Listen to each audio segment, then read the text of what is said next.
Bonjour, bon après-midi. Merci d'être là alors qu'il fait assez beau dehors, même très beau. Le thème de cette année au rendez-vous d'Histoire de Blois, c'est les vivants et les morts. Nous est venue l'idée d'une question qui est fondamentale et qui relie les vivants et les morts, c'est la question des biens, des héritages donc la manière dont il peut y avoir des conflits autour de ces biens. Même du vivant des personnes qui lèguent des biens. Donc aujourd'hui, on va évoquer trois cas, mais trois cas qui sont tous autour de trois différentes formes d'histoire qui sont tous autour de la Méditerranée entre le XVIIIe et le XIXe siècle. On n'a pas respecté la règle du jeu des rendez-vous de l'histoire qui veut que ce soit transpériode. On a cherché, mais on n'a pas forcément trouvé de médiévistes qui sont sur ces questions-là. Et c'est intéressant parce que le 18e et le 19e, c'est un moment aussi de transformation autour de ces questions de propriété, de transmission. Alors, il y a des lycéens dans cette salle. On va essayer de faire simple, mais vous allez parfois un tout petit peu faire l'effort de nous suivre. Donc, autour de cette table, Catherine Brice, du Conseil scientifique des rendez-vous de l'Histoire de Blois, professeure émérite des universités en histoire contemporaine, l'Université de Paris-Est Créteil, et dont les travaux les plus récents nous intéressent parce qu'ils portent sur les séquestres et les confiscations de biens d'exilés politiques dans l'Italie du XIXe siècle. Alors, ça peut paraître... mais c'est enfin un sujet très, très important, puisqu'il y a eu beaucoup de révolutions, beaucoup de répressions, beaucoup d'exilés qui sont partis dans l'ensemble du pourtour méditerranéen, et notamment dans la Tunisie voisine. Et elle a publié sur ces questions-là deux ouvrages collectifs, Exil, Asile, du droit aux pratiques, 16e, 19e siècle, aux éditions de l'École française de Rome, et Property Rights in Wartime, chez Routledge. Je parlais de la Tunisie parce qu'à côté de moi, donc Jessica Marlin, qui est associée professeure à l'Université de Southern California, Californie du Sud, a sorti un livre cette année sur un cas très, très, très intéressant, le cas de Chemama, Nassim Chemama, qui était un homme des finances publiques tunisiennes au milieu du 19e siècle.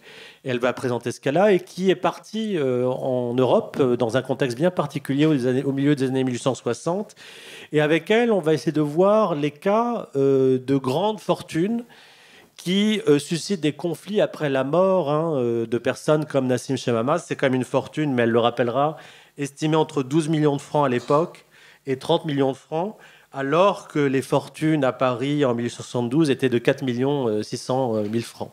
Donc c'est une très très grosse fortune, elle le rappelle dans son ouvrage. Et enfin, avec nous, Olivier Bouquet, historien de l'Empire ottoman, sur le 19e et qui est en train de remonter sur la période classique, la période moderne. Il est professeur d'histoire moderne et contemporaine à l'Université de Paris et l'auteur de nombreux ouvrages, dont vous voyez au moins simplement 2 des productions. Je vous recommande Pourquoi l'Empire ottoman, dont il ne parlera pas forcément aujourd'hui, qui est une ouverture sur l'ensemble de l'Empire ottoman, de sa fondation, on peut dire le XIIIe siècle, jusqu'à sa disparition dans les années 1920.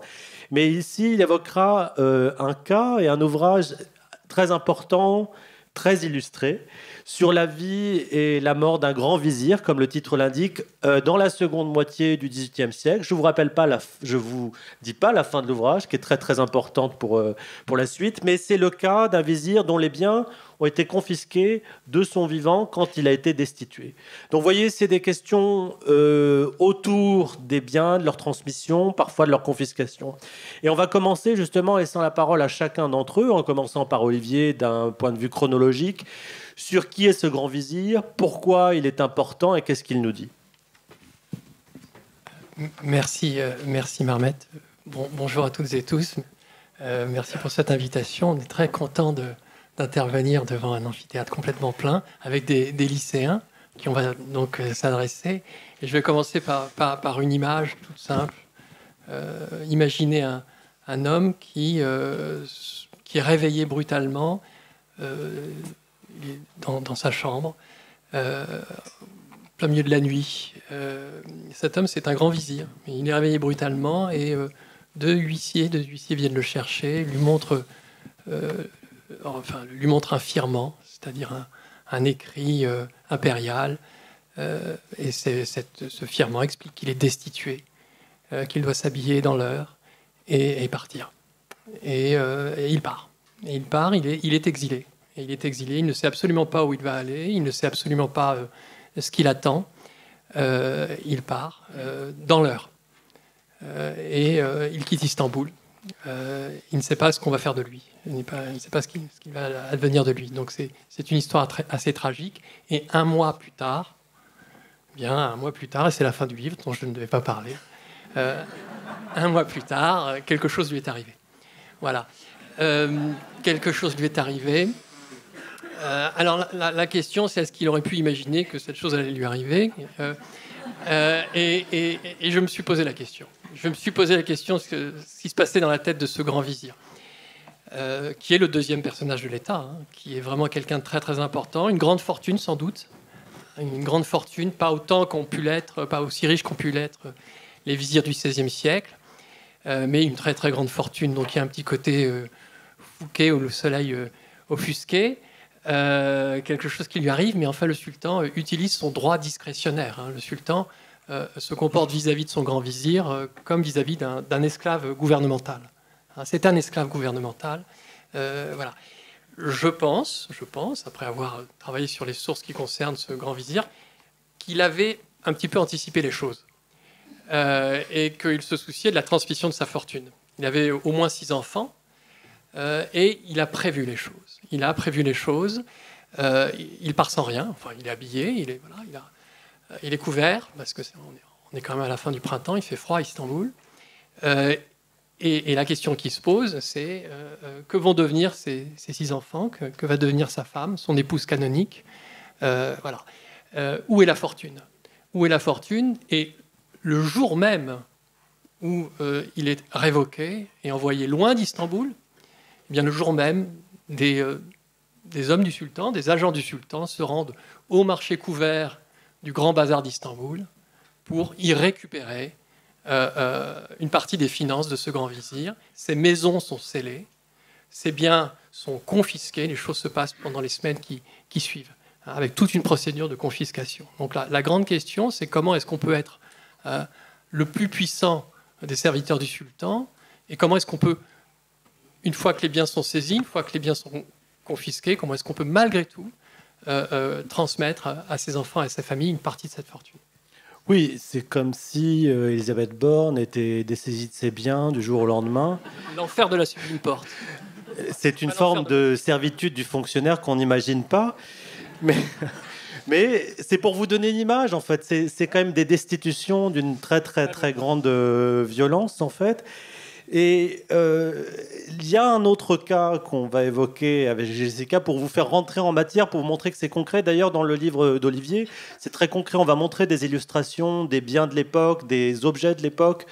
Olivier montre très bien que dormir à l'ottomane, c'était d'avoir des matelas repliés dans des armoires et ensuite les déplier dans la nuit. Il y a toute une vie concrète, matérielle dans cet ouvrage.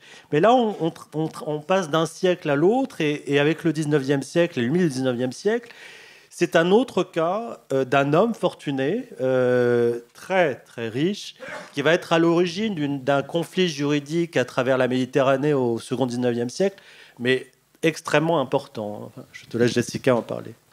Voilà, donc moi, je vais vous parler d'un des hommes plus riches d'Europe dont vous avez probablement jamais entendu parler. C'est ce monsieur Nissim Jemama, qui était un juif de Tunisie. S'il était tunisien ou pas, c'est une autre question dont on va parler. Et qui a fait sa fortune pas comme banquier, pas comme des Rothschild, même pas comme marchand, mais comme officier du gouvernement. C'est-à-dire, il était un fonctionnaire. Voilà. On pouvait au moins faire grande fortune en tant que fonctionnaire en Tunisie au 19e siècle. Et il était très efficace et il était très fiable. Et il était beaucoup apprécié, surtout du Premier ministre de Tunisie, qui était d'ailleurs une province ottomane, mais plus ou moins autonome. Et Nissim Jemama a dû partir assez subitement est-ce que c'était un exil? C'est pas clair, mais au moins après, on lui a accusé de fuir avec des fonds de l'État, tandis qu'au moment, on disait non, c'est quelqu'un qui devait fuir parce que juif, ministre de Finances, et au milieu d'une révolution, d'une rébellion en 64 contre la hausse des impôts. C'est quelque chose de très universel. Personne n'aime payer plus d'impôts. Donc, il craignait pour sa vie. Il est parti d'abord en France et après en Italie, où il est mort assez soudainement en 1873. Et là, bon, évidemment, il y a beaucoup d'intérêt pour tout le monde, je crois, surtout pour les historiens, dans sa vie, mais c'est en fait sa mort et les débats après sa mort qui, à moi, me fascinent et qui nous peut dire quelque chose sur la mort et non pas seulement les successions, mais la question de nationalité, de l'appartenance.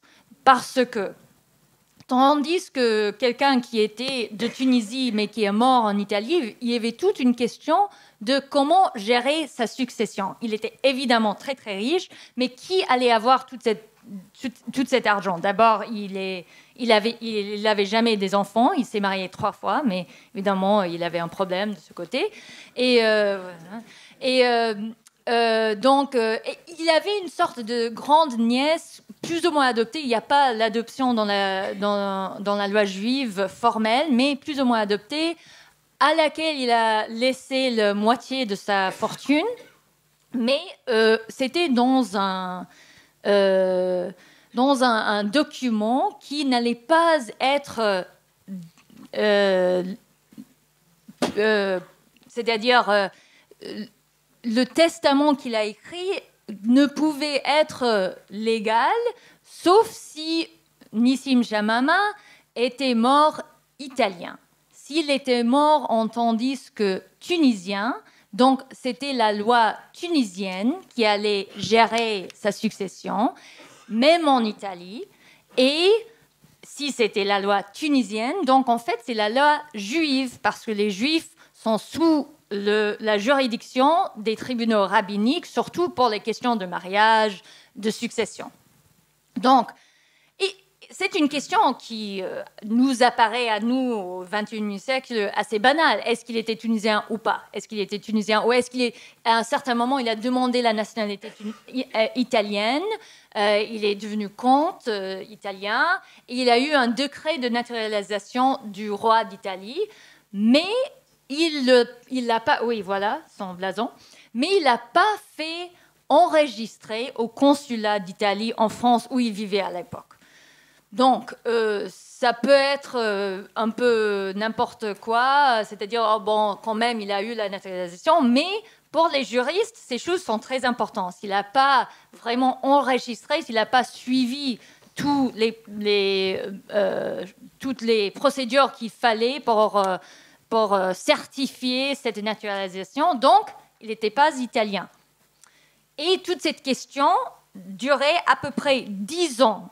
Il y avait un procès, mais avec beaucoup des appels, beaucoup des étapes, beaucoup des héritiers potentiels, et aussi le gouvernement tunisien qui était impliqué parce que, comme j'ai mentionné, le gouvernement tunisien éventuellement a réclamé une partie de la fortune de Nissim Jamama en disant que voilà, il est parti dans une situation pas très régulière avec une partie du trésor et on doit le récupérer à travers sa succession. Donc, dans ce procès, il y avait les héritiers, il y avait cette grande nièce, Aziza Jamama, dont je vais vous parler après, et il y avait le gouvernement tunisien, et tout était la question de sa nationalité. Est-ce qu'il est vraiment devenu italien?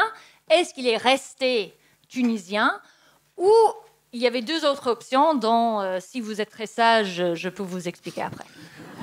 Oui, donc en fait, chacun d'entre nous, peut-être dans sa famille, a connu des conflits de succession, mais qu'est-ce que les historiens en font autre chose et ils se posent la question notamment de la nationalité. Mais là, c'est plus le cas de grande fortune, c'est la même période en Italie, milieu 19e, second 19e siècle, avec des exilés politiques et avec un cas qui est quand même assez différent, Catherine.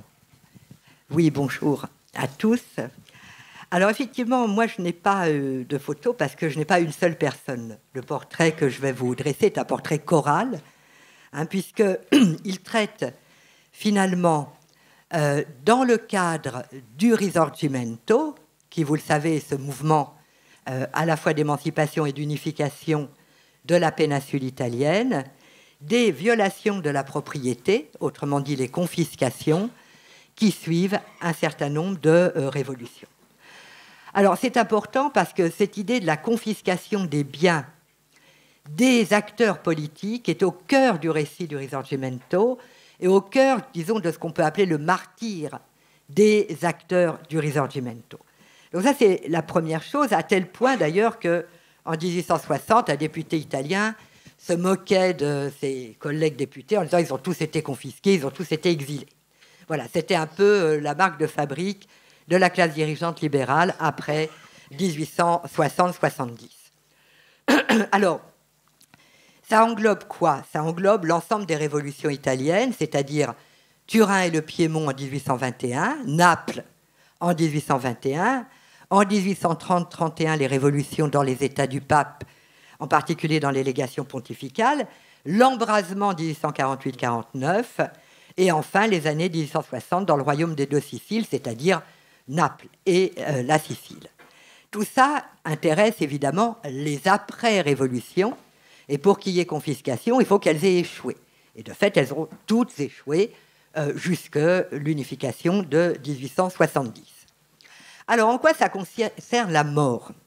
Ça concerne la mort parce que ces confiscations ne sont possibles que si les victimes, les exilés politiques, sont entachés de ce qu'on appelle la mort civile. C'est-à-dire qu'à la suite du procès, on y reviendra tout à l'heure, on les considère comme morts civiles et par conséquent incapables de gérer leurs biens, de tester, de faire hériter, etc., etc. Donc, ils sont tout à fait vivants, ils sont généralement exilés, ils vivent à l'étranger, mais dans leur pays d'origine, ils ont été jugés, ils sont considérés donc comme morts civils, et moi, ce qui m'intéresse, c'est donc ces mouvements de violation de la propriété, que l'on appelle sous la dénomination générique de confiscation, mais on y reviendra tout à l'heure, parce qu'en fait, ce sont différents types, disons, d'actions.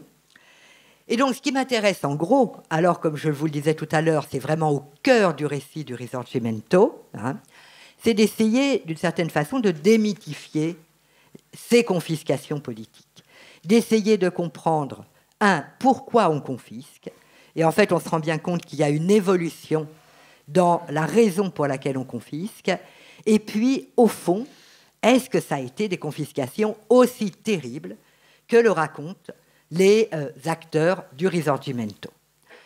Et je ne vous dévoile pas la fin tout de suite. Vous voyez que du coup, dans cette table ronde, il y a deux questions. D'un côté, la confiscation, de l'autre, les conflits autour de la succession. Parfois, les confiscations suggèrent et suscitent des conflits, mais ce qui est intéressant, c'est que ce cas de l'Italie du 19e siècle, il a une résonance aussi avec l'Empire ottoman, où il y a aussi ce vizir, se voit confisquer ses biens. Mais cette confiscation, elle ne se fait pas dans le même contexte. Ce n'est pas la confiscation de gens qui ont été exilés, d'opposants politiques. C'est la confiscation de gens très puissants comme ce vizir. Ouais. Et de la même façon que Catherine a parlé d'une mort civile, moi je parlerai d'une mort politique. Alors, c'est une mort politique. Le sultan s'est séparé de son grand vizir, l'envoie en exil. Il est question qu'il le nomme à un poste d'administrateur territorial, on va dire, une sorte de super-préfet, pour une Matignon. En fait, il ne pourra pas avoir une fonction telle que celle qu'il a eue. Donc c'est pour lui une mort politique. Mais il est aussi possesseur de biens. Il a une fortune et on confisque cette fortune. On confisque cette fortune alors qu'il est encore vivant. Il quitte Istanbul, donc il ne saura absolument pas ce qui va se passer. D'accord ? Mais on ne peut pas tout confisquer. En fait, on confisque ce que le sultan lui a donné pour gouverner. Et pourquoi confisque-t-on ? C'est la question que tu posais. Pourquoi est-ce qu'on confisque ? On confisque parce que l'État a besoin d'argent. L'État a besoin d'argent. Cet État s'est vu retirer la Crimée en 1783. On est en 1785. Et les finances sont vraiment dans un état absolument catastrophique. Donc il faut récupérer une partie de la fortune du grand vizir, non seulement pour la réinjecter dans le trésor impérial, mais également pour en donner une partie à son successeur, jusqu'à ce qu'il arrive à Istanbul et qu'il puisse s'installer. Alors le successeur est un peu loin, il ne va pas être nommé tout de suite. On peut prendre du temps pour nommer les premiers ministres, on a vu ça justement en 2022, pardon. Et c'est quelqu'un qui va venir d'Alep. Il va venir d'Alep, c'est le gouverneur général d'Alep, le vali d'Alep. Donc le temps qu'il arrive, il faut préparer la suite. Et donc, pendant 2 mois, l'administration du sultan se met en quête des biens et des possessions. Mais ce grand vizir, il faut s'en souvenir, était prévoyant. Il était prévoyant. Donc qu'est-ce qu'il avait fait? Il avait anticipé cette confiscation, il savait qu'il serait révoqué, d'accord? Et donc il avait placé une partie de sa fortune dans le cadre d'une institution dont on va sans doute reparler, qui est le Wakf, ou le Vakıf en turc, c'est-à-dire une fondation pieuse. Et il s'était débrouillé de manière totalement légale, parce qu'il y a une mort politique, d'une certaine manière il y a aussi une mort civile, mais il n'y a pas de mort légale, même si il est esclave du sultan, il est quand même considéré comme un musulman qui a des droits, d'accord? Et donc il avait devant le tribunal du Cadi, devant le tribunal du Chéri, il avait fait donation d'une partie de sa fortune, et on verra comment cette fortune est constituée, à ses enfants de manière tout à fait légale, d'accord? Et en même temps, il avait confié une partie de ses administrations dans le cadre du Wakf, une bibliothèque, une école, des fontaines, à l'administrateur du Wakf de cette fondation qui devait, après sa destitution, voire après sa mort, je ne vous dis rien, en gérer l'usufruit. Vous voyez, donc la confiscation finalement existe, elle est massive, elle est brutale. Le grand vizir a besoin d'avoir des sous pour continuer de gouverner, donc il va prendre tout ce qu'il peut prendre de son prédécesseur. Le sultan, en même temps, a révoqué son vizir. Bon, mais la famille doit conserver un toit. Il a 6 enfants, il est hors de question de mettre tout le monde à la rue. On n'est pas non plus dans un système soviétique, une démocratie populaire où ce serait toute la famille qui subirait la disgrâce du sultan. Et une partie de sa famille, d'ailleurs, est réintégrée dans le cadre de l'État, dans la suite. Ça, c'est quelque chose de très important. Donc, vous voyez, une justice discrétionnaire, des effets sur la fortune du grand vizir, et en même temps une famille qui continue d'exister et qui va se débrouiller pour récupérer une partie de cette fortune. Oui, alors je vous demande un effort d'imagination. Imaginez que vos biens soient confisqués en fait du jour au lendemain. C'est ça sur quoi finalement on travaille. Mais ça dit beaucoup, ce que disaient Catherine et Olivier, ça dit beaucoup de quel est le type d'État qui peut confisquer et quel est le type de propriété qui peuvent être confisquées. Dans le cas de Chemama, ces biens n'ont pas été confisqués, mais l'État tunisien estimait que sa fortune devait lui revenir. Toute cette fortune, selon les responsables d'État tunisiens, avait été détournée en fait, ce qui n'était pas la version de Chemama. Donc ça dit aussi l'idée d'un État qui pense que tout lui appartient, ou de souverains qui pensent que tout leur appartenait.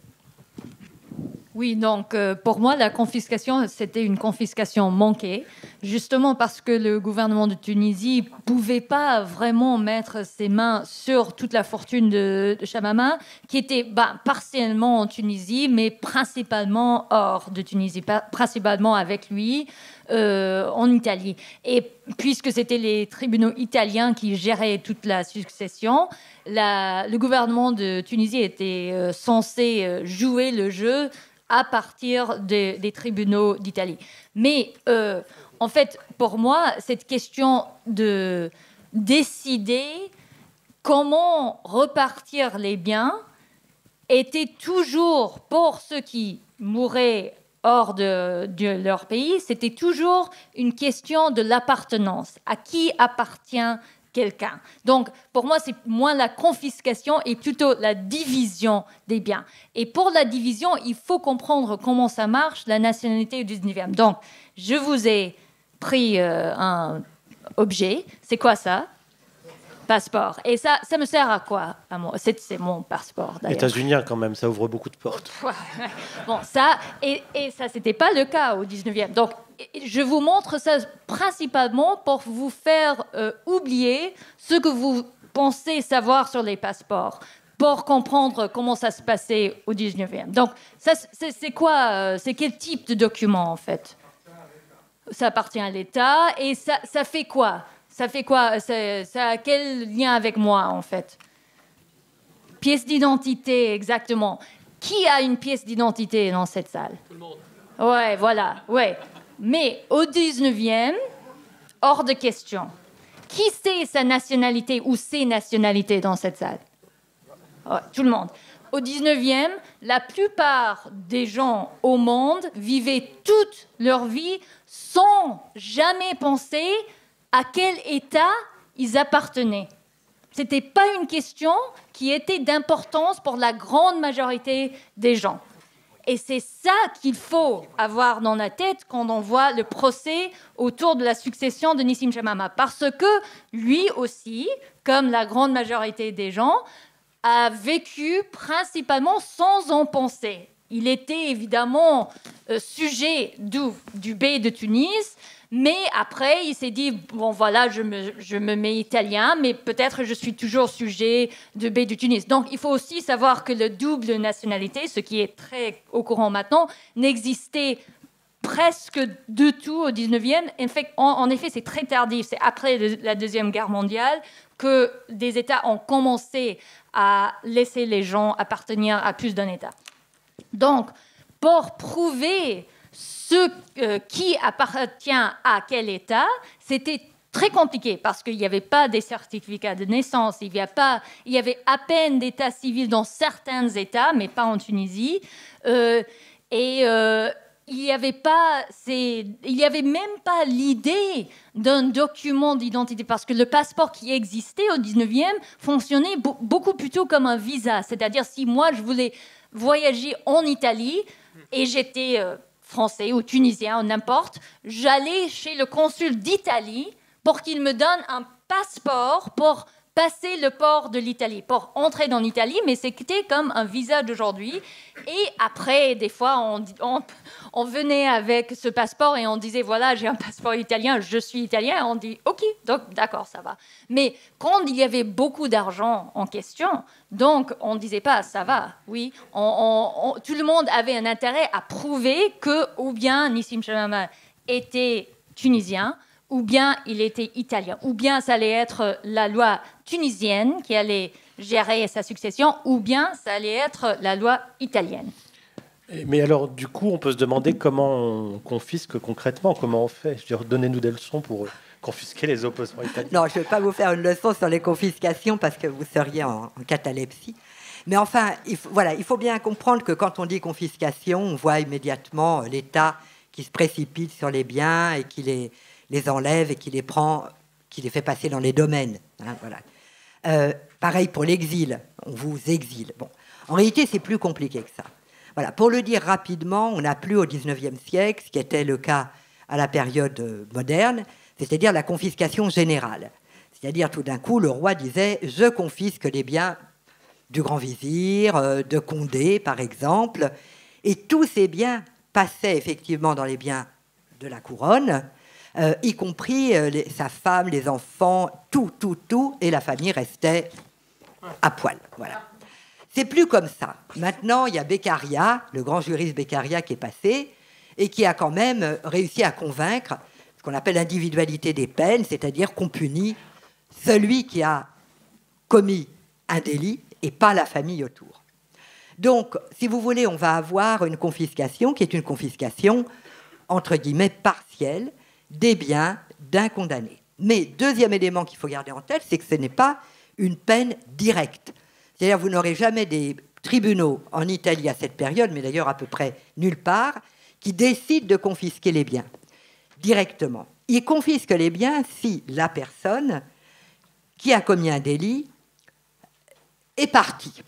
Et alors à ce moment-là, elle est condamnée par contumace, in absentia si vous voulez, et la condamnation à mort pour crime de lèse-majesté par contumace, c'est le fait d'être exécuté en effigie et d'avoir ses biens confisqués.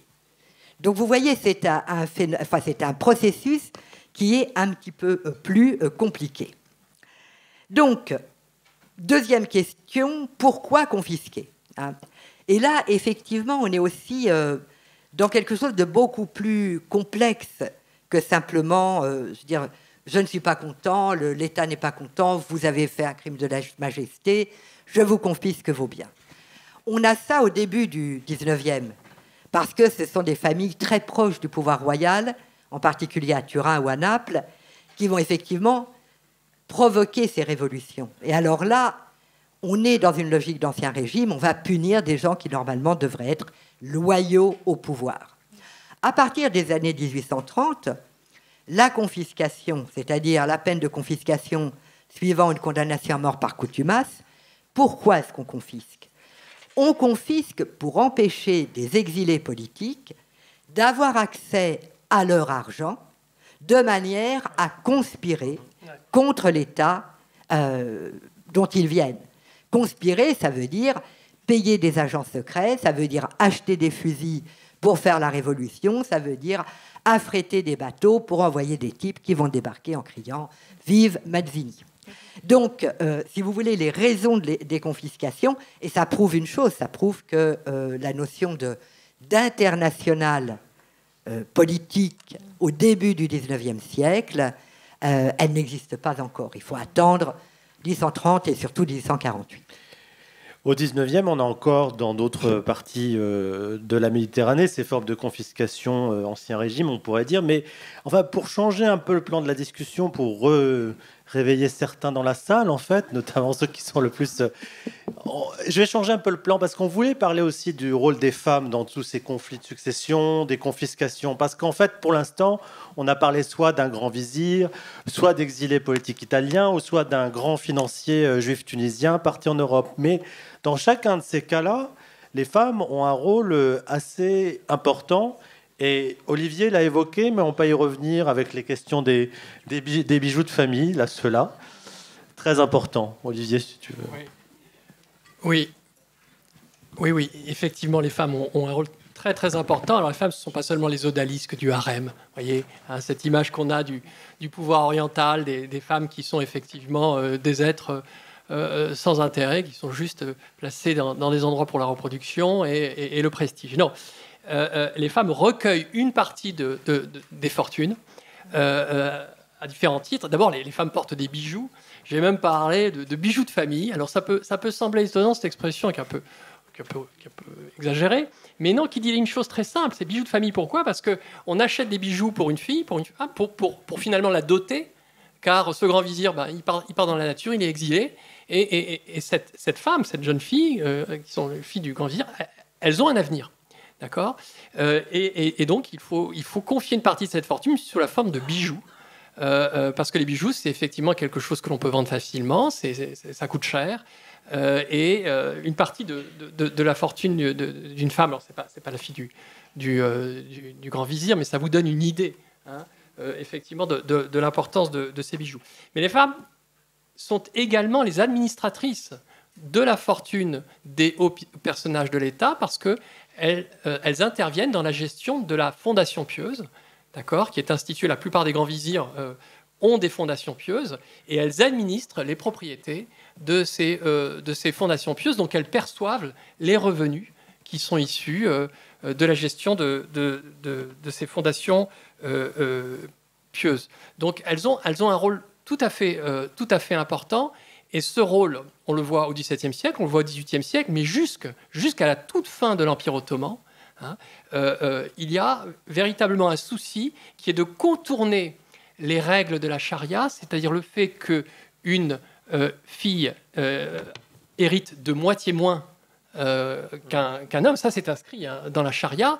Et donc, créer une charte de fondation pieuse, ça permet à un grand vizir de transformer une partie de sa fortune en une fortune pour sa famille, ce que j'appelais les bijoux de famille, et il peut tout à fait donner une grande partie de cette fortune à ses filles, plutôt qu'à ses enfants, dans l'espoir de les marier, de bien les marier, et d'organiser des alliances qui seront favorables à la transmission de la fortune au sein de l'État.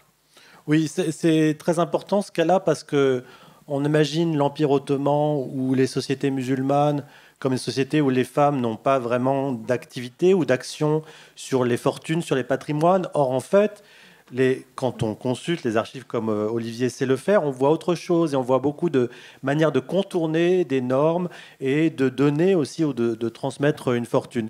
Et toujours autour de cette Méditerranée, dans les communautés juives, il y a aussi cette même pratique avec un personnage qui est très très important dans cette histoire, c'est la nièce de Nassim Chemama, c'est Aziza Chemama.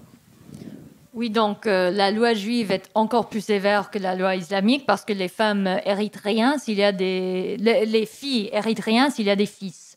Mais comme j'ai dit, en fait, dans mon cas, ça m'est égal, ça n'a pas d'importance parce que Nissim Chemama n'avait pas des filles ni des fils. Mais de toute façon, il avait cette nièce qui lui a accompagné en Europe et qui vivait avec lui à Livorno, en Italie, au moment de sa mort, et à laquelle il a légué la moitié de sa fortune. Donc, c'était principalement Aziza qui était la moteur derrière toute une partie du procès, parce que pour elle, si le testament qu'il a écrit, qui lui a laissé à Aziza la moitié de sa fortune, si ce testament n'était pas légal, s'il ne pouvait pas être appliqué par les cours, c'est-à-dire si Nissim Chemama n'est pas mort italien, donc elle aurait rien hérité, rien.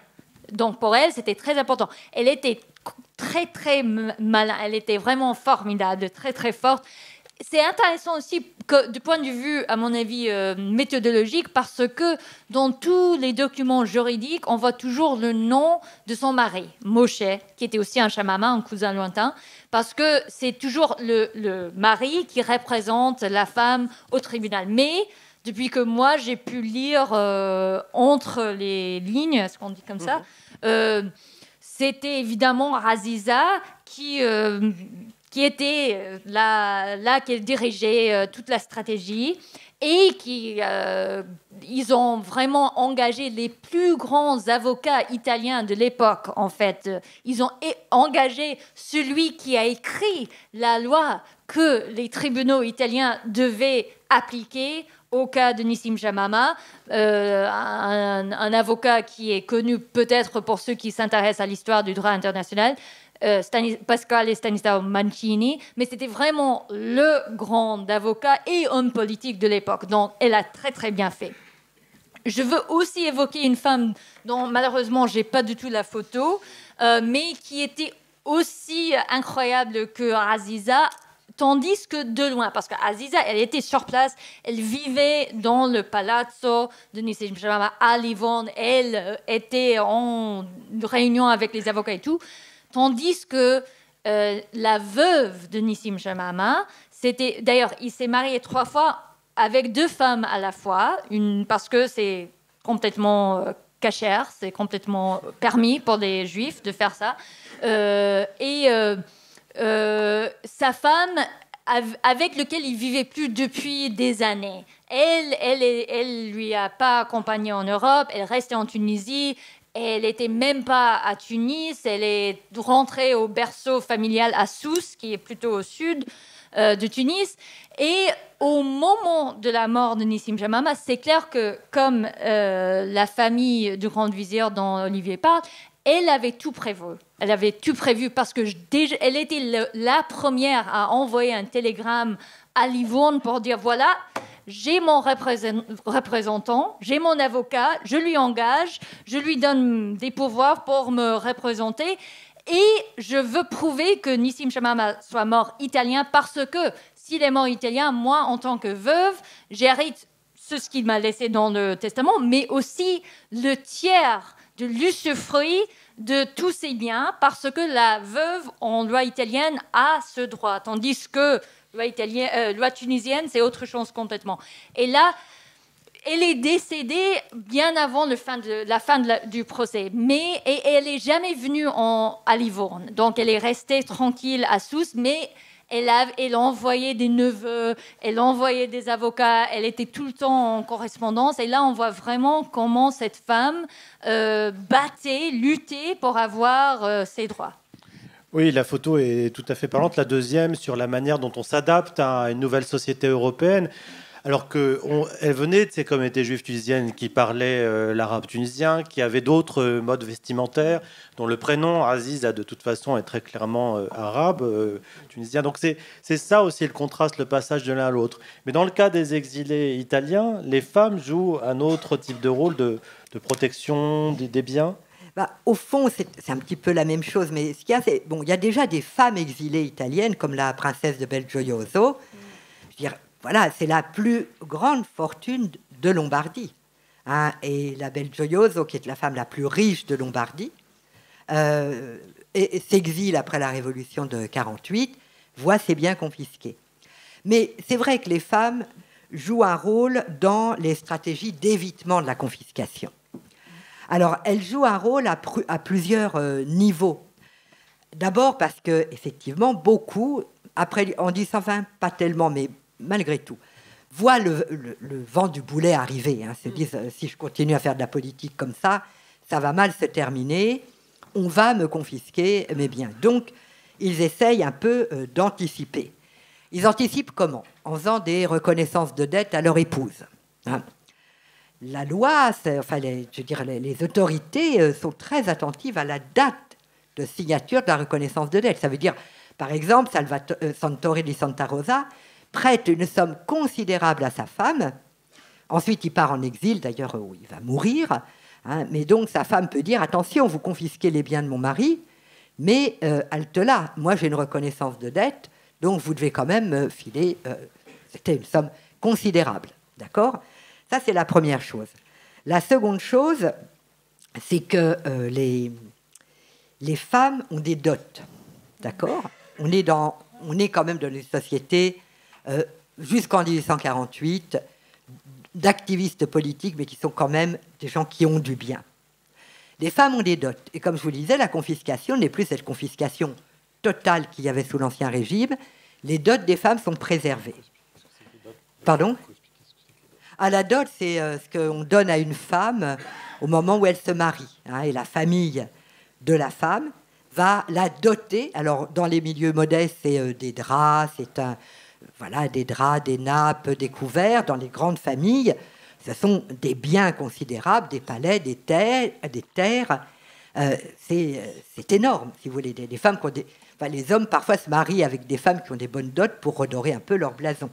Donc, ces femmes administrent ces dots et elles administrent aussi, dans le cas de ce qu'on appelle les séquestres, c'est-à-dire les biens ne sont pas saisis par l'État mais administrés par l'État, hein, sont toujours de la propriété de l'exilé et de sa famille, mais administrés par l'État, elles administrent. Et il ne faut pas s'en étonner. Ces femmes avaient l'habitude d'administrer leurs propres biens. Hein, quand vous êtes à la tête de milliers d'hectares, de dizaines de fermes et de quelques palais, vous n'êtes pas tombé de la dernière pluie. Vous n'êtes pas une imbécile qui ne sait même pas faire 4 et 4. C'était des femmes d'affaires. Elles savaient le faire, mais là, en plus, elles vont administrer les biens de leur époux qui est en exil. Enfin, elles peuvent servir à être récipiendaires, je dirais, d'œuvres d'art, par exemple, qu'on leur donne, qui permettent à l'exilé politique de se garder quand même quelques éléments de fortune. Donc, elles ont un rôle important, hein, c'est vrai. Elles ont un rôle important comme protagonistes, mais ce n'est pas trop ce qui nous intéresse aujourd'hui, à part la Belgioioso, mais surtout, je dirais, comme ma petite banque à distance pour les exilés politiques. Et là, on va revenir à une chose un peu plus technique. En même temps, c'est pas technique. C'est comment on fait pour travailler sur ces conflits. Sur quel papier on travaille. Est-ce que c'est des papiers qui sont des papiers de l'État, ou est-ce qu'on arrive à trouver des papiers privés autour de ces familles? Comment on fait pour travailler? On peut peut-être commencer par ce document-là, voilà, qui était le point de départ de toute l'enquête sur le grand vizir et sa fin. Sa fin qu'il faut lire à la fin de l'ouvrage. Voilà. Je n'en dirai pas davantage. Alors, ça, c'est un acte de donation. Voilà, c'est un acte de donation parce que cet esclave du sultan, il a quand même des droits en tant que musulman. Et donc, il se rend, ou il envoie un représentant au tribunal du cadi, du juge, pour faire enregistrer une donation. Et il cite les différents biens, les objets très précieux. Ce sont des armes précieuses, des des dagues incrustées de bijoux. Voilà, tout ça a énormément de valeur et c'est donné aux différents enfants qui sont des enfants mineurs. Hein, la preuve qu'il anticipe. Hein. Les enfants sont mineurs et déjà, ils bénéficient d'une petite aide. Hein, un peu comme les parents le font aujourd'hui. Pour qu'un enfant, ils font des prêts à la banque hein, pour qu'ils mettent de l'argent de côté pour qu'effectivement, il puisse y avoir de dot. Hein. Ils le font surtout pour les femmes. Ils le font surtout pour les femmes. Et en fait, ce qui est très impressionnant, c'est qu'il y a à la fois le nécessaire, c'est-à-dire il y a des tissus précieux, il y a des assiettes, il y a des verres, des choses comme ça. Et puis, il y a vraiment des choses de très, très haute valeur. Il y a aussi des esclaves. Il y a aussi des esclaves qui sont donnés. Et donc, on se retrouve avec des enfants qui, à l'âge de 8-9 ans, ont des esclaves et ont de quoi vraiment se parer. Alors, ces bijoux, elles ne les mettent pas ensuite à l'âge de 8-9 ans. Mais ensuite, une fois que le papa, effectivement, est en exil, et le papa, il n'est pas en exil sur ses terres, hein, ce n'est pas La Rochefoucauld qui va écrire ses mémoires parce qu'effectivement, il a son domaine. Non, ils n'ont pas de domaine, il n'y a pas de noblesse ottomane. Enfin, il y a des noblesses ottomanes, mais il n'y a pas de noblesse qui possède comme ça des grands domaines. Hein, et Catherine parlait de milliers d'hectares. Ça n'est pas le cas chez les Ottomans. Ils ont des fermes fiscales, ils ont toute une série d'avantages. Mais ils n'ont pas leur domaine dans lequel ils se seraient retirés pour attendre le retour d'une grâce. Hein, parfois, ils obtiennent une sorte de retraite dans un village paisible, dans un port, le port de Gallipoli, sur les Dardanelles, avec un climat sain pour y finir leur jour. Mais il peut tout à fait arriver que le sultan fasse de nouveau appel à eux. En tout cas, l'important, ce sont les enfants. Et une fois, effectivement, et c'est là où il peut y avoir des conflits de succession, une fois que donc le père n'est plus là, physiquement, eh bien, la mère ou alors la tutrice ou le tuteur vont devant le tribunal du cadi en disant voilà, tout a été confisqué, mais il y a un certain nombre de choses qui ont été confisquées parce qu'effectivement, ça se fait de manière très très brutale, hein, scellé sur la maison, etc. Ils prennent tout, ils vendent tout. Alors, il y a aussi des inventaires après décès, comme dans les sociétés d'Ancien Régime, hein, où effectivement, je me suis rendu compte que tout partait, même les tasses ébréchées. Hein, tout est emmené par les hommes du sultan. Hein, vous pouvez imaginer cette violence qui est faite aux enfants, notamment, qui sont dans la maison, etc. On les prévient, il y a des amis de la famille, etc. On imagine les choses. Mais vous voyez, on a ce type de documents. Et en plus de ces documents, on va dire, légaux, on a aussi tout ce qui relève de la culture matérielle. Alors là aussi, on pourrait montrer les... et ça, c'est formidable, parce qu'aujourd'hui, on a des musées. On a l'iconographie, mais on a aussi des musées. C'est un musée de Dresde, en Allemagne. Et vous voyez, c'est une magnifique selle avec des étriers. Alors, effectivement, on choisit des étriers de haute valeur, parce que plus c'est cher, enfin, plus c'est précieux, plus ça fait quelque chose pour les enfants. Vous voyez, et grâce, effectivement, aux collections de musées, on peut reconstituer les biens de famille, les patrimoines qui ont été constitués et conservés au fil des générations.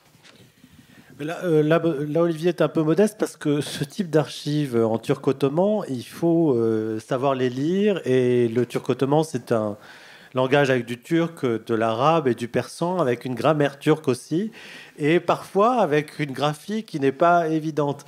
Dans le cas de Nassim Chemama, il y a aussi des documents dans des langues, mais complètement variées. Et l'une des langues que Jessica a utilisées, c'est le judéo-arabe, en fait, que beaucoup de gens dans la salle ne connaissent pas, mais qui était très, très important. Pas tous, que beaucoup de gens ne connaissent pas, et qui était très, très important dans la vie de ces communautés juives méditerranéennes. Oui. Est-ce qu'il y a quelqu'un qui connaît le judéo-arabe ou qui connaît ce que c'est le judéo-arabe dans la salle? Parce que moi, j'habite aux États-Unis et aux États-Unis, il n'y a personne. Dans n'importe quelle salle, il n'y aurait personne. Donc, même s'il y a une personne ici qui connaît, c'est très bien. Bon, d'abord, j'explique ce que c'est que le judéo-arabe, peut-être, pour ceux qui ne connaissent pas. Le judéo-arabe, bon, en fait, c'est un nom qui donnent les historiens, les scientifiques, parce que pour les juifs, c'était l'arabe. C'était l'arabe, mais il écrivait l'arabe dans les lettres hébraïques. C'est quelque chose que les minorités font partout dans le monde et que les juifs aussi font partout. Par exemple, le yiddish, c'est un dialecte d'allemand écrit dans les lettres hébraïques. Donc, les Juifs qui ne parlaient pas yiddish, mais qui parlaient l'arabe, ils allaient l'écrire aussi dans les lettres hébraïques. Et depuis ce que moi j'ai pu connaître, Nissim Shamama ne savait écrire que en judéo-arabe. Il ne savait pas parler en autre langue que l'arabe, c'était sa langue natale. Il ne parlait jamais le français ni l'italien, et ça on sait très bien parce qu'il décrit comment il était dans les salles à Paris, par exemple, avec des ministres des Affaires étrangères. Il ne comprenait rien parce qu'il parlait en français, et lui, il avait besoin d'être traduit pour communiquer avec ses ministres. Donc, quand il a rédigé son testament, c'était en judéo-arabe. Et les tribunaux italiens étaient censés trouver quelqu'un pour traduire. Et ils ont engagé un grand rabbin, en fait, un rabbin très, très connu dans la pensée juive, pour autre chose complètement, qui s'appelle Elia Ben Amozeg, qui était philosophe, mystique, rationaliste. Tout ça, ça peut aller ensemble, je vous jure, même si c'est un peu bizarre comme combinaison. Mais qui était d'une famille marocaine, qui est venue à Livourne et qui a appris le judéo-arabe en tant qu'enfant. Donc lui, il traduisait pour les tribunaux, il était engagé, il passait des années, parce qu'il a tout traduit, tout l'inventaire de tous les biens et les documents de Nissim Shamama. Mais je ne veux pas seulement vous parler de judéo-arabe, parce qu'en fait, le testament, c'est intéressant, mais ce n'est pas la source principale pour mon livre. Non, c'était surtout les mémoires juridiques. Et si vous allez vous endormir parce que je dis mémoire juridique, vraiment, donnez-moi 2 secondes, parce que je vous dis... Dans le livre, c'est très vivant. Hein. C'est fascinant, ces mémoires, j'attendais pas, mais ils lisent comme des romans. Ce sont des livres, des gros livres avec 400, 500 pages qu'on a écrits. Et évidemment, les mémoires écrites par les avocats italiens étaient en italien. Mais il y avait beaucoup d'autres personnages, dont un monsieur qui est très important parce que, pas parce que, mais justement, c'est Mohamed qui a écrit le livre là-dessus, qui vient d'être traduit en français. Oui, mais on n'est pas là pour me promouvoir. Si. Hossein ibn Abdallah, qui était un mamelouk... C'est au seuil depuis 2022. Voilà. Non, il fallait le mettre parmi les couvertures. Parce que vraiment, et c'est très bien, parce que nos livres, c'est une sorte de duo, en fait, parce que moi, je parle de Nissim Shamama, lui de Hossein. Et Hossein, il était le représentant du gouvernement tunisien pour le procès Shamama. Donc, il s'est déplacé à Livourne, il vivait à Livourne pendant des années, et lui, il a écrit des mémoires parce que les avocats italiens savaient rien de la loi tunisienne. Rien, strictement rien. Ils ne savaient pas du tout la moindre chose de ce que c'est que la loi tunisienne. Et c'était Hossein qui leur a expliqué, qui les a écrits en arabe. Après, c'était traduit en français, en italien, mais il faut aussi vérifier les versions arabes parce qu'il y a des différences assez importantes. Et puis, il y avait aussi toute la question de la loi juive. Parce que, comme j'ai dit, si Nissim Shamama est mort tunisien, c'était la loi juive qui allait être appliquée à sa succession. Et la loi juive, Hussein ne connaissait pas non plus. Donc, c'est lui qui a engagé un juif algérien, mais qui a fait carrière en Tunisie, qui était quelqu'un vraiment impossible. Ah oui, il est terrible. Oui, horrible, ouais. On lui il connaît fait très des bien. duels et des conflits de justice à tout le monde. Hein. Tout le monde. Vous l'insultez dans la rue, vous en avez pour 10 ans de procès. Exactement. Justement, et c'est quelqu'un qui... Non, c'est... Ouais. Et lui aussi, il a écrit des mémoires. Et lui, il a écrit ses mémoires en hébreu. Parce que hébreu, c'était la langue internationale pour la loi juive. Et après, il y avait une douzaine des rabbins qui aussi ont écrit leur opinion. Et là, on entre dans un genre traditionnel de droit juif qui s'appelle la teshuva, qui veut dire réponse, mais c'est la même chose que la fatwa en loi islamique. Et on a vraiment de partout dans la Méditerranée. Et c'est en fait ça qui m'a attirée au cas de Nissim Shamama, c'est d'avoir tous ces mémoires dans toutes ces différentes langues, de toutes ces différentes traditions. C'est un métier, hein. Ouais. Et voilà. Non, mais c'est passionnant parce que s'ajoute à ça aussi la richesse des archives italiennes dans chacune des villes, parce que Jessica a travaillé sur surtout les archives toscanes, Florence, Lucca, et puis un autre lieu qui Livourne, évidemment. Et là, ça nous amène vers les archives italiennes, c'est-à-dire comment ils construisent aussi tous ces dossiers sur les confiscations d'exilés politiques. Est-ce qu'il y a un savoir qui se construit sur ces confiscations?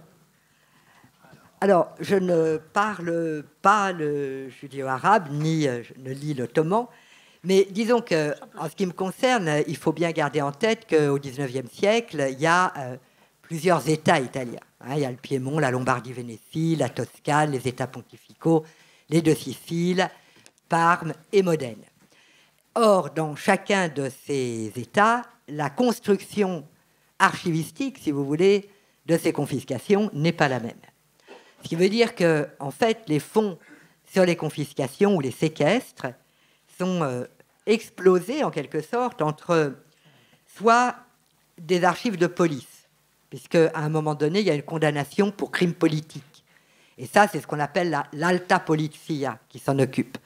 Alors, voilà, petite anecdote, quand j'ai travaillé sur ces problèmes à Naples, donc pour les deux Siciles, je demande des fonds alta polizia. Et là, une espèce de panique saisit l'ensemble des archivistes. Ils me disent « Attendez. » Finalement, au bout d'1h30, je vois arriver un monsieur d'un certain âge, sortant sur un diable, donc des 3 dossiers qui lui arrivaient là, et qui me les apporte. Et en fait, c'était un employé des archives de Naples qui était à la retraite depuis 5 ou 6 ans, mais qu'il allait fallu aller chercher, parce que c'était le seul à savoir où étaient les archives d'Alta Polizia, au 2e sous-sol, dans l'angle, à droite, etc. Bon, et quand j'ai vu ces tas d'archives, c'était Oui, c'est important. super parce que le monte-charge fonctionnait, mais non, il est monté là, oui. C'était horrible. Bon. Les archives juridiques, puisqu'il y a des procès, donc évidemment, on va trouver les archives juridiques. Mais ce qui est le plus riche pour comprendre la nature, finalement, de ces séquestres, ce sont les archives administratives. Alors là encore, ça n'a pas l'air sexy. Et pourtant, c'est extraordinaire. Parce que séquestrer des biens, c'est un processus administratif complexe. Il faut d'abord dresser les inventaires, aller aux hypothèques, voir s'il y a des débiteurs. Voilà, c'est très lourd. Hein. Et donc, vous avez les archives administratives au début de la confiscation et ensuite pour la gestion des biens. Et là, vous avez dans certains fonds des villes, enfin des archivi di Stato italiani, vous avez parfois les fonds de ce qu'on appelle les insinuatori, c'est-à-dire en fait les administrateurs provisoires, les gens qui administrent ces biens. Et alors, si vous avez ça, c'est Noël, parce que vous avez vraiment la manière dont ces biens sont gérés par ceux qui les ont séquestrés. Et la surprise, généralement, que j'ai pu avoir à Turin ou en Lombardie-Vénétie, donc là, ce sont les Autrichiens. Bon, j'ajoute qu'on peut aussi trouver des choses à Vienne, en Autriche, puisque c'est la Lombardie-Vénétie. Eh bien, c'est que ces biens sont mieux gérés par les confiscateurs qu'ils n'étaient gérés avant par ces familles aristocratiques qui, finalement, les géraient à l'ancienne. Et donc, ça commence à rapporter un peu d'argent. Alors, au début, c'est l'État qui met la main dessus, puis quand ils sont amnistiés, ils récupèrent finalement des domaines en pas trop mauvais état. Dernier source, j'arrête, les os privés, très très peu, sauf des livres de comptes, mais au fond, non. Mais les restitutions, c'est-à-dire que quand on restitue les biens, on va avoir de temps en temps des trésors archivistiques. Donc voilà, c'est-à-dire que sur plusieurs états, plusieurs, je dirais, configurations archivistiques différentes, ce qui fait qu'il faut aller à la pêche. Hein. Et comme c'est un sujet qui n'a jamais été étudié, souvent il faut inventer ses sources soi-même. Voilà. Oui, et les archives napolitaines, elles sont bien placées, mais c'est pas toujours évident de. Elles sont bon, c'est très. Alors, ça dépend des jours. Alors, on peut commencer à prendre vos questions et on finira peut-être aussi sur ce que sont devenus les descendants du vizir et les descendants de Chemama, parce que les historiens mènent l'enquête juste au bout, hein, visiblement. On pourra parler des descendants aussi des grandes familles d'exilés politiques italiens, mais peut-être que ça serait bien aussi que vous posiez des questions, qu'on soit dans une discussion avec vous. Ne soyez pas intimidés. Je ne sais pas si un micro qui circule. Alors, effectivement, ils nous avaient demandé de les Bah, Moi, je peux circuler. oui, oui. Vous pouvez C'est aussi le moment où les gens quittent la salle pour aller voir d'autres, pour faire la queue ailleurs, parce qu'il y a tout un système comme ça. Donc c'est pour ça que On a je laisse l'habitude. respirer. Ouais. Bon, mais n'hésitez pas aussi à poser des questions s'il y a des choses qui ne sont pas claires. Hein, parce Non, que il y a ça- une question aussi de ce côté-là. Et... oui. Ah oui, ils ont pris. Bonjour, ce serait pour poser une question. Comment se nommait le grand vizir en question?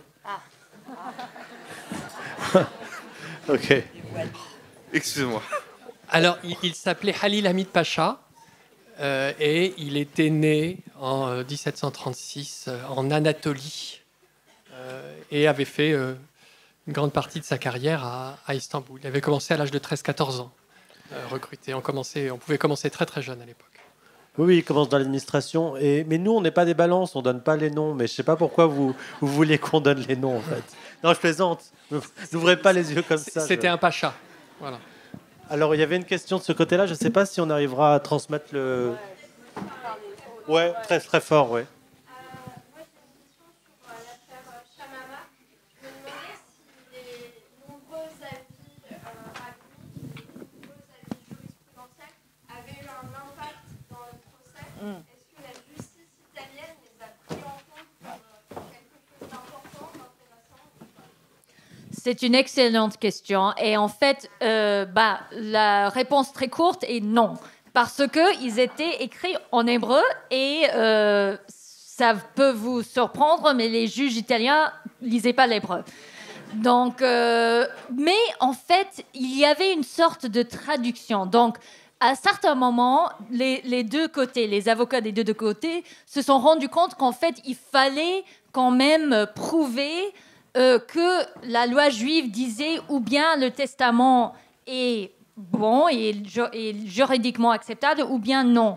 Et ils ont dit que en fait, on a toutes ces teshuvot, toutes ces réponses en hébreu, mais personne ne va les lire, donc on va engager des Italiens pour écrire en italien. Et chaque côté, ce même rabbin, Elia Ben-Amozeg, qui servait comme traducteur, a été aussi engagé pour écrire des mémoires juridiques. Il a publié plus ou moins comme des livres sur la question que est-ce que le testament de Nissim Shamama était valable suivant la loi juive ou pas. Lui, il disait oui. Et puis, il y avait un autre professeur. Le professeur, c'était un ancien étudiant rabbinique qui a laissé la pratique religieuse, qui est devenu un peu apostat, mais qui, lui, il prenait la partie la plus conservatrice en disant que non, la loi juive ne peut valider ce testament. Et c'est intéressant aussi point de vue sociologique universitaire parce que Ben-Amozeg et ce autre monsieur qui s'appelait Castelli, il était ancien prof et étudiant, mais ils sont devenus ennemis intellectuels. Ils écrivaient l'un l'autre des comptes rendus de leurs livres en disant « il ne connaît pas de tout ce qu'il dit, c'est que des bêtises, il est horrible, il ne connaît rien ». Et puis, ils sont engagés des deux côtés de ce procès aussi pour dire la même chose, mais d'une autre façon. Voilà. Et on va prendre d'autres questions, mais cette question de est-ce qu'ils incluent ou pas les avis, c'est un peu la question que pose Jessica et d'autres sur la naissance du droit international dans la seconde moitié du 19e siècle, c'est-à-dire, en fait, est-ce que c'est vraiment un droit international ou est-ce que c'est pas un droit eurocentré? Et le personnage que j'avais étudié était toujours en train de dire non, mais les Occidentaux ne prendront jamais en compte les musulmans, ni le droit musulman, ils n'y comprennent rien, ils veulent pas y comprendre grand-chose.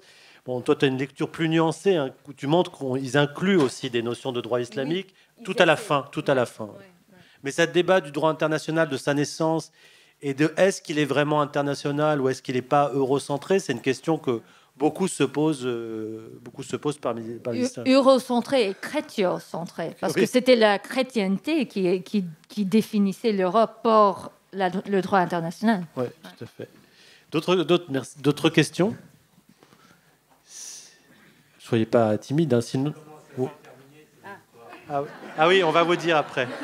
On garde le meilleur pour la fin, on a été Netflixisé. Je ne sais pas si on peut... Il y a le micro. C'est bon, il y a le micro, les micros arrivent, ouais. Super.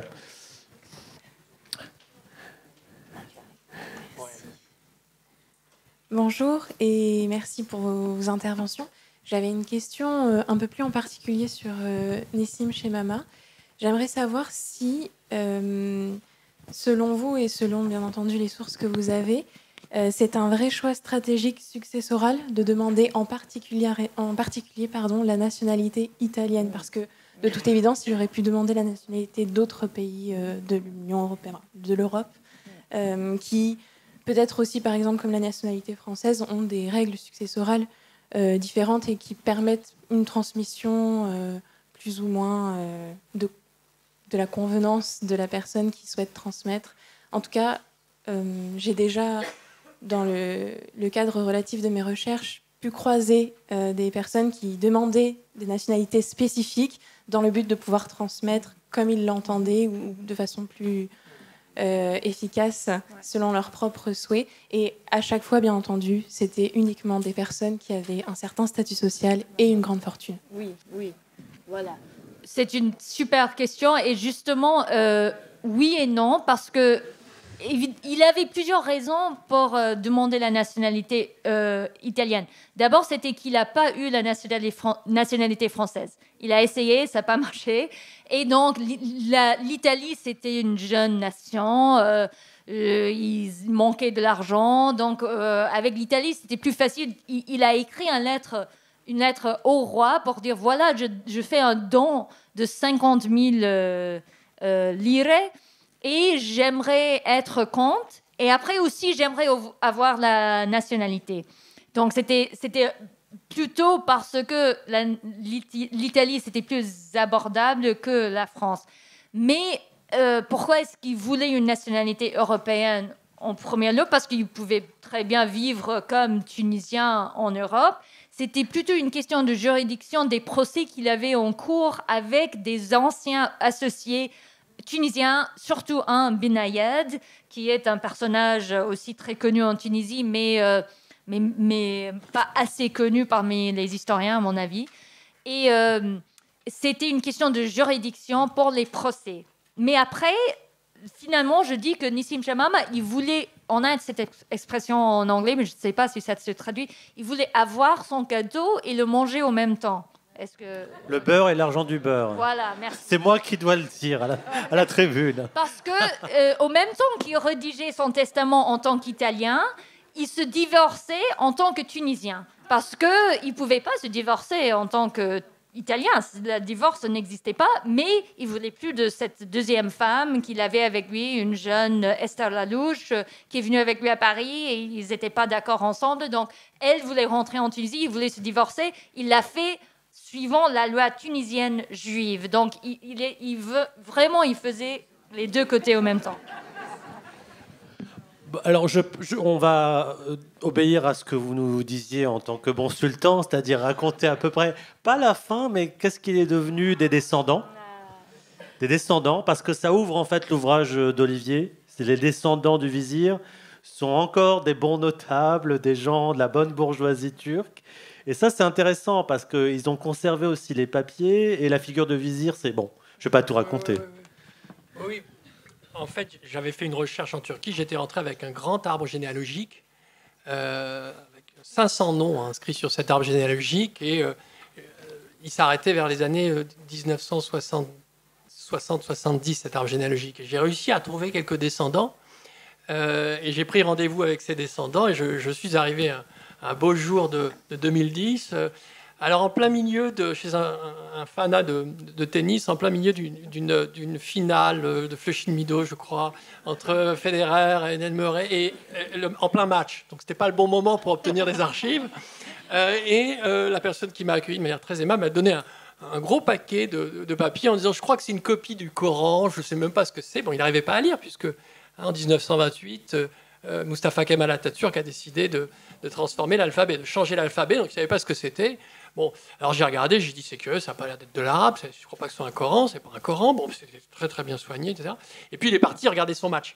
Bon, finalement Federer a gagné, il est revenu me voir, et il m'a dit, alors c'est quoi? J'ai dit, c'est une waqfiyya, c'est-à-dire c'est une charte de fondation pieuse. Et c'est comme ça que toute l'histoire a raconté, il a commencé à me raconter des histoires. Alors il n'aimait pas seulement le tennis, il aimait aussi le ski, et il me disait qu'une fois il était tombé sur une bague, une belle bague, un beau diamant. Alors je ne sais pas si c'était... moi c'était surtout les émeraudes que j'ai retrouvées, mais il y avait quelques diamants. Et comme il était fou de ski, il avait vendu ce diamant et ça lui avait payé toute sa saison de ski. Donc il était ravi et on a discuté de ça. Et maintenant, Catherine disait tout à l'heure, voilà, l'État administre parfois mieux. Alors c'était à la fois le cas parce que Atatürk a nationalisé une partie de ses fondations pieuses, et effectivement, l'État s'en est occupé. Sauf qu'en Turquie, il y avait de l'inflation. Il y a encore de l'inflation beaucoup, il y en a beaucoup. Donc ensuite, les gens de la famille ont voulu récupérer la fondation, parce qu'ils étaient très contents d'avoir leur ancêtre très prestigieux, donc Halil Hamid Pacha, et ils se sont dit, on va s'occuper de cette fondation, on va aller aux archives, et puis on va voir ce qui nous reste, parce qu'il y a peut-être de l'argent à se faire. Donc ils y sont allés, ils ont récupéré, alors ça a été toute une négociation, ça a pris des années, ils ont fait valoir leurs droits en disant c'est peut-être le droit républicain turc, mais quand même, nous on a une fondation ottomane, et par exemple quand Sainte-Sophie est redevenue une mosquée, ce qui a été mis en avant, c'est la charte de la fondation pieuse du sultan Mehmed II qui avait conquis cette mosquée. En disant, voilà, il y a peut-être le droit républicain turc de Mustafa Kemal, mais il y a aussi cette charte de fondation pieuse. Bon. Et donc, ils sont allés chercher ces documents et ils ont obtenu de devenir de nouveau les administrateurs de la fondation pieuse. Donc, ils se sont régalés, c'était des gens qui vivaient à Ankara. Ils disaient, bon, on va se faire de temps en temps des petits week-ends comme ça, entre cousins, à Istanbul. Alors, ils n'emmenaient pas leurs 2 femmes, 3 femmes, je ne sais pas ce qu'ils faisaient. Ils s'étaient même donné un surnom. Il y en avait un des cousins qui était le chef de la bande, qui s'appelait Halil Hamid. Enfin, on l'avait appelé Halil Hamid. Il lui avait donné le nom de l'ancêtre. Et ils arrivaient dans les boutiques qu'ils avaient repérées. En disant, voilà, c'est nous les propriétaires. C'est nous les propriétaires. Alors évidemment, au début, les propriétaires étaient très très inquiets. Il y avait l'inflation. Donc en fait, il n'allait rien récupérer du tout, parce que ça ne coûtait plus rien, le loyer, parce qu'il voulait récupérer les loyers, bien sûr. Et il fixait des chiffres comme ça, en disant, bon, vous allez nous donner tel loyer. Voilà, c'était des gens très riches. Bon, donc tel loyer. Et puis ensuite, il y avait de nouveau l'inflation. Donc finalement, le locataire se disait, c'est pas si mal, je connais désormais les propriétaires, mais au moins, on pourra négocier... Voilà pour la petite histoire des descendants, mais j'en ai plein d'autres. Oui, il y a encore beaucoup de choses autour de comment il se situe par rapport au pouvoir d'Erdogan, voilà, par rapport à Kemal Atatürk, et ça, vous le verrez dans l'ouvrage, dans la première partie. Et pour le cas de Nessim Chemama, l'histoire des descendants, elle est beaucoup moins joyeuse. Enfin, elle est même... elle est tragique. Jessica a trouvé leurs traces. Et... Bon, il y avait quelques-uns qui ont fait un succès de toute cette histoire de débat juridique. Surtout le fils de Aziza, qui a vu que c'était que les avocats qui ont hérité la fortune de Nissim Chemama. Donc, il est devenu avocat. Il est allé à Aix, il a étudié, il a fait brillante carrière, il a fini à Paris. Et lui a survécu la Deuxième Guerre mondiale en tant que juif. Il était au sud, je ne sais pas exactement pourquoi. Et il est mort juste après la fin de la guerre. Donc, mais il y avait beaucoup des autres descendants juifs qui, surtout en tant que juifs et étrangers, ils étaient vraiment à la merci des forces nazies, des logiques de nazis, de dénaturalisation, de meurtre. Donc, il y avait un neveu de Nissim Chemama qui est venu à Livourne et qui s'est installé. Et il avait déjà des enfants nés en Tunisie. Après, il y avait d'autres enfants nés en Italie. Et eux, ils avaient des enfants. Il y a un en particulier qui est resté à Livourne toute sa vie, qui a eu des enfants qui se sont mariés avec des catholiques. Mais au bout du Deuxième Guerre mondiale, toute cette famille était toujours considérée comme juif. Et ce pauvre monsieur qui était âgé de 75 ans, qui était vieux, qui était malade, il était enterré dans un camp, d'abord au sud, et il écrivait ces lettres tellement tristes au ministre de l'Intérieur pour dire je suis italienne, je suis née en Italie, mes parents n'ont pas fait ma naturalisation, mais je me sens italien, rien. Et il est resté dans ces camps toute la guerre. Il a survécu. C'était pas des camps d'assassination, c'était pas comme Auschwitz, c'était des camps d'internement, mais il est mort peu après. Tandis qu'il y avait d'autres descendants, surtout en France, qui ont été transportés à Auschwitz et assassinés là en tant que juifs et étrangers. Et là, on a vraiment le dénuement de cette logique de nationalité et l'antisémitisme qui allaient ensemble pendant la période de la Deuxième Guerre mondiale. Et là, on voit vraiment comment ce monde de Méditerranée où on circulait facilement, où les passeports n'avaient pas beaucoup d'importance, du 19e siècle, ça a complètement changé au 20e. Et c'était surtout les Juifs qui ont souffert. Oui, on le voit dans un chapitre justement sur est-ce que Nassim Semama peut être considéré de nationalité juive et qu'est-ce que c'est qu'une nation juive perçue par des juristes et toute cette histoire du coup de l'appartenance projetée sur le 20e, on en voit tout l'effet tragique vers la fin. Et pour les exilés italiens, est-ce qu'il y a une postérité? Alors, en fait, il faudrait raconter la fin de l'histoire, comme le demandait monsieur, parce que voilà, ces confiscations, c'est vraiment le cœur du grand récit du Risorgimento, entre autres choses. Et il faut bien reconnaître qu'au fond, quand on va voir les archives, ça fait pchit. Pourquoi? Parce que, en fait, sur les longues listes, j'aurais pu vous en montrer une, mais tant pis, ces longues listes de personnes dont les biens sont confisqués, des centaines de noms, quand on commence à écrémer un peu, on se rend compte qu'il y en a très peu qui sont véritablement touchés par les confiscations. Pourquoi? Il y a des fils de famille. Eux ne possèdent rien, par définition, comme fils de famille. Il y en a beaucoup qui ont des tout petits biens, qui n'ont pas grand-chose. Ensuite, il y a les fortunes plus importantes. Mais ces fortunes plus importantes, en fait, assez rapidement, il y a des amnisties. Et au bout de 4-5 ans, on les amnistie, et donc, ils peuvent, dans certains cas, revenir et récupérer leurs biens. Deuxième élément de l'équation confiscation, c'est que ça coûte très cher aux États confiscateurs. Et ça, c'est un point qu'il faut quand même noter. Contrairement à ce que Olivier nous disait, l'État veut prendre de l'argent. Bon, je dis, il est logique des confiscations, c'est pas ça. C'est punir ou empêcher que l'argent circule à l'étranger. Mais s'il avait voulu que ça rapporte quelque chose à l'État qui confisque, c'est raté. Parce qu'en fait, ils se rendent compte que ces biens sont généralement grevés de dettes. À tel point qu'à Turin, par exemple, ils disent « ça, on n'y touche pas, on ne confisque pas, on a fait les comptes ». À partir du moment où ça rentre dans le domaine de l'État, c'est l'État qui doit payer les gens qui se présentent avec des créances. Donc, c'est, comme on dit en italien, la patata bollente, on n'y touche pas. Hein. Donc, la patate chaude. Donc, au fond, ces confiscations, ça fait un peu pchit. Pour l'historien, c'est pas grave. Ce qui est intéressant, c'est que ça permet d'avoir une idée de la composition sociale des acteurs du Risorgimento. Et si on veut faire une histoire sociale du Risorgimento, eh bien là, on a vraiment des éléments de fond qui permettent de lier d'ailleurs engagement économique et engagement politique. Parce que souvent, ces familles riches ont, au fond, de très grandes difficultés de commercialisation de leur production à cause de l'absence de liberté économique, ce qui génère en partie leur engagement du côté du libéralisme. Donc, ça, tant pis, ils n'ont pas vraiment confisqué, mais c'est intéressant. Alors, qu'est-ce qu'ils deviennent?